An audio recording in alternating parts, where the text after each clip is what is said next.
தாம்பரம் சட்டமன்ற தொகுதியின் தேர்தல் களத்தில் ஒரு வரலாற்று சிறப்புமிக்க திருப்புமுனை. பல ஆண்டுகளாக திமுகவின் அசைக்க முடியாத கோட்டையாக திகழும் தாம்பரத்தில் மூத்த தலைவர் ராஜா அவர்களுக்கு பதிலாக முதலமைச்சர் திரு மு.க.ஸ்டாலின் அவர்கள் களமிறக்கியுள்ள திமுக மருத்துவ அணியின் மாநில துணை செயலாளர் டாக்டர் ஆர்.எஸ். கிருத்திகா தேவி. நேற்று இவரின் பெயர் பட்டியலில் அறிவிக்கப்பட்ட பொழுது இவருக்கு எதிரான குரலும் கட்சியில் வந்தது. அது இன்று அறிவாலயம் வரைக்கும் சென்று தாம்பரம் தொகுதியை கதிகலங்க வைத்துள்ளது. நேற்று டி.ஆர். பாலுவிடம் சண்டையிட்ட எஸ்.ஆர். ராஜாவின் ஆதரவாளர்கள் அமைச்சர் தாமு அன்பரசனுக்கு எதிராக கோஷங்களையும் எழுப்பினர்.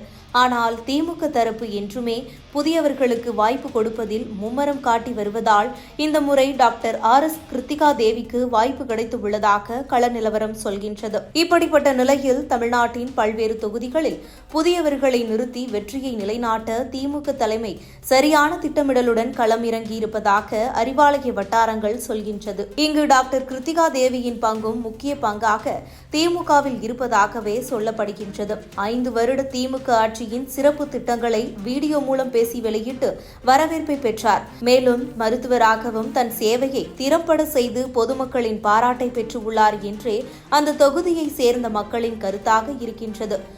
கட்சியின் ஈடுபாடு மருத்துவத்துறையில் தன் சாதனை என இரண்டிலும் தன்னை நிலைநிறுத்தியதால் மட்டுமே அவருக்கு சீட் கொடுத்து உள்ளதாக வட்டாரங்கள் சொல்கின்றது.